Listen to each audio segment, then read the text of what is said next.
So, I'm gonna be in a more calm voice because I'm tired. This is actually how I always speak. However, for some reason, I kind of just have it programmed in my head to sound a little more energetic whenever I'm streaming or making videos, right? However,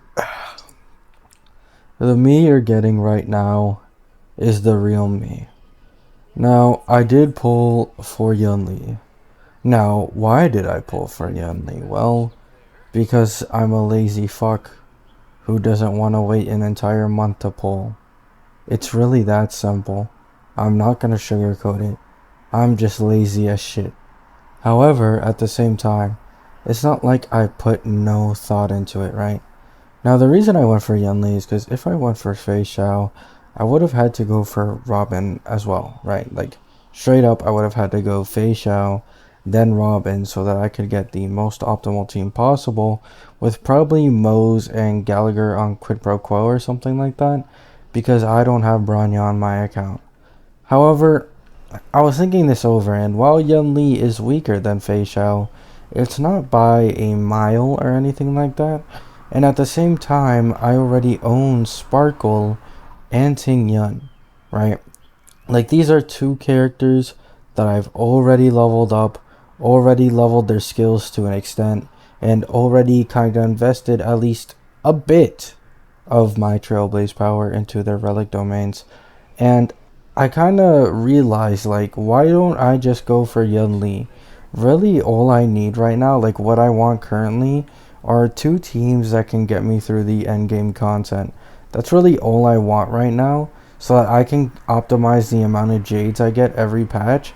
And I was thinking about it, and even though I haven't actually seen how good Yunli is in Pure Fiction, I'd assume she's at least decent because of the fact that I'm pretty sure her ultimate hits all enemies on field. So each ult would probably kill every single mob on field, at least when she's max leveled, right, and fully invested in. So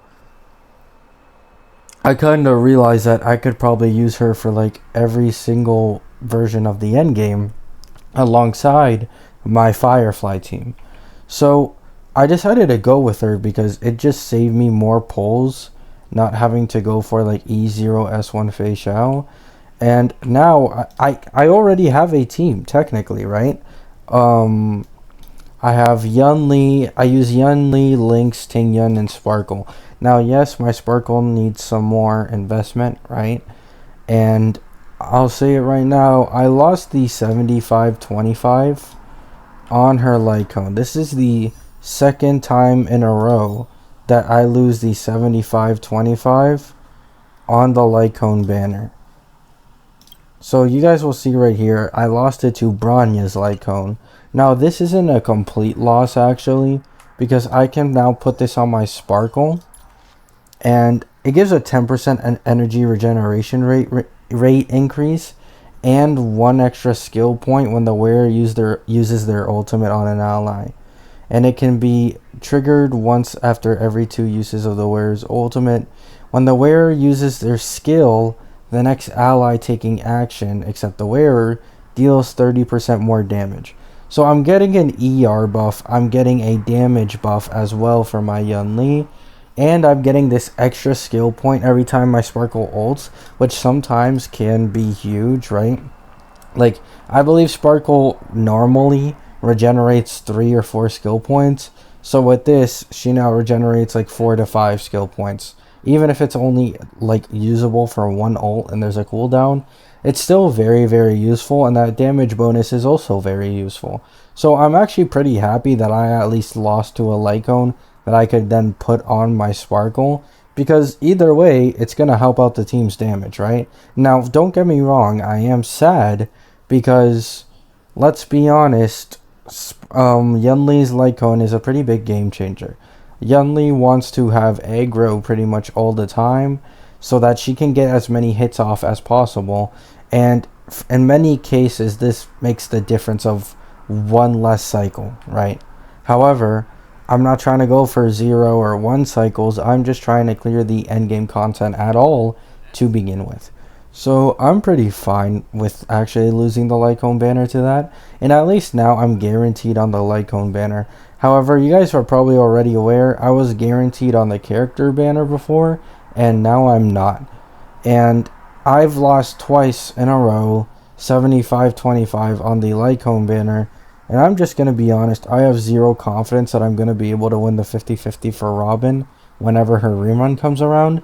I will have enough pulls, whether it be in the beginning of the patch or the end, like, of Robin's rerun. I will have enough pulls to get a 5-star. Like, even by the time Yun Li's banner goes and Zhao Q's banner goes, that's going to be like a month. So it's a month until 2.5 hits, plus probably like an event or two. I'll probably have like 35 to 40 pulls, right? And then on top of this, as well, from the Embers exchange, which is going to reset at some point, I'll also get pulls from that, right? So what I'll probably do actually is I'll probably spend like 20, if I had to guess, like 20 pulls on Sparkle's Lycone banner, just so I can get the free standard passes from here as well with the Embers exchange. And if I get an early Sparkle Lycone, you know, that's fucking huge. I can then put Bronya's Lycone on Tingyun instead, and it's kind of a thing where I now have two very good Lycones, right? However, until then, basically I'll have probably around 40 pulls for the beginning of 2.5, and before the rerun banner goes, I'll be able to get Robin, because the first half of a patch, you can almost always get like 50 to 60 pulls, especially since I'm someone with the monthly pass, so it's pretty easy for me, right? So I can do that, and then I'll probably maybe stream it. I really don't know. I'm very icky on streaming pulls because I'm simply too lazy and just want to do it like instantly, right? So we'll end up seeing. However, I will be still going for Robin, because Robin, I believe, is still a best in slot for Yun Li's team. Even if it's not by much versus Sparkle, I'm not sure on the specifics, but I do know that she's pretty much a must-want, right? And we're currently in a summon slash follow-up meta that makes Robin still pretty powerful, right? So I'm gonna be going for Robin unless the 2.6 strip marketing ends up being something crazy, right?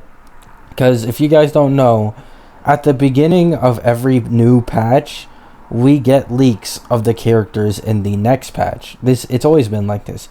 Literally, the day that Yun Li's banner dropped, we got leaks of Fei Xiao and Ling Sha, right? So this always happens. It all depends on who is in 2.6, right? I'll still probably go for Robin no matter what, whether I win the 50-50 or not. However, I really hope that there ends up being a banger character in 2.6 that I can get. And hopefully, I end up getting Robin early. Like, even if I lose the 50-50, it'd be nice if I could get a 5-star early, just so that I could stop getting characters at 70 to 80 pity every time. I know you guys probably can't see my pity on this game. Trust me, it is horrendous. I believe my tracker's like 70 pity, 67 pity, 70 pity, then 80 pity when I was on the Ruan Mei banner, and then I lost. Like, it's just been, I've been going to soft pity or hard pity probably like my last 4 to 5 5-stars, right? Like, it hasn't it hasn't been exactly sunshine and rainbows, right? However, surprisingly, I'm not as depressed as I'm sure some people thought I'd be. I thought I'd be a lot more depressed. However, I'm slowly realizing, because I already pre-farmed this entire set for Fei Xiao, this exact same set works for Yun Li. Now, I do need to farm Inert Salsodo to get the right things, right? Like, I'm not gonna lie, I still need to farm these two. However, even at level 60, with none of these main traces and all of these other passive like things, she's still doing damage. She's doing nearly 100k every single ult. Like, she's doing 83k with a horribly built Sparkle and a horribly built Tingyun with a Lynx on my team. So even at level 60, at this like low of a level, with barely any traces and missing 2 good relics, like, just basically missing 2 relics in general, she's very, very strong still. She's still doing 83k in ult. Now I know for some people who have like a completely built Yunli and team, that probably sounds insane, since I'm pretty sure Yunli is supposed to be hitting around like 200k, but don't worry, at some point I'm sure I'll be able to hit at least near that, or at least in the hundreds of thousands near the 200k, right? Once I finally fully finish the team. Unfortunately, I cannot give her on the Fall of an Aeon because it's on my Firefly, right? Like, let's be honest, on the Fall of an Aeon is significantly stronger on Firefly than it is on Yunli. So I'm just going to keep on the Fall of an Aeon on my Firefly, right? So the new plan is to skip Fei Xiao. Also, by the way, I want to say this because a lot of people know I've been waiting for Fei Xiao. I'm actually fine with not getting Fei Xiao because even though I loved her design a lot and it made me want to save her, and it's actually what made me come back to the game, her combat and like her animations kind of threw me off, right? Like, I think her basic attack is probably my favorite part of her entire kit. I think the axe animation is a bit, I don't know, like uninteresting, and I think the ult is just a bit bland, right? Like, don't get me wrong, the startup for the ult is cool. However, after that, when you're doing like the actual hits, it just doesn't hit the same like most other ults in this game do for me. So I'm actually fine with not getting Fei Xiao, especially considering she's not an Acheron or Firefly tier unit unless you have her premium follow-up team, which I don't. So I'm completely fine with missing out on her, as I'd probably be getting nearly the same value anyways from a Yunli team versus a Fei Xiao team, right? Now, the new plan, as I said before, it's just go for Robin, see if I can win the 50-50 on Robin. Hopefully I do, right? And then we see what's in store for 2.6. If there isn't really anything crazy, I might end up going for Aventurine, because if I had to guess, I'm going to say Aventurine Acheron rerun in 2.6. That's just my guess. I truly do believe it, though. I do think we will see an Aventurine Acheron rerun in 2.6, or at least a Aventurine in 2.6, considering we're getting like all these follow-up buffers and attackers and, you know, follow-up teammates, as well as Nihility teammates for the Acheron team for her rerun whenever she comes out. Like, there's kind of this setup for going both ways, and Aventurine fits in both the follow-up team with Fei Xiao, and he fits in the, what's it called, the Acheron team. So I do think he's going to be getting his rerun soon, probably in 2.6. And I hope we get an interesting character in 2.6. New limited ice, hopefully, that ends up being pretty strong, because we have yet to get an ice limited since Penacony, and I've just been waiting this entire time, patiently, biding my time, hopefully, hoping it comes out soon, right? So that's the video. Hope you have a good day. Hope you all have a good night. Peace.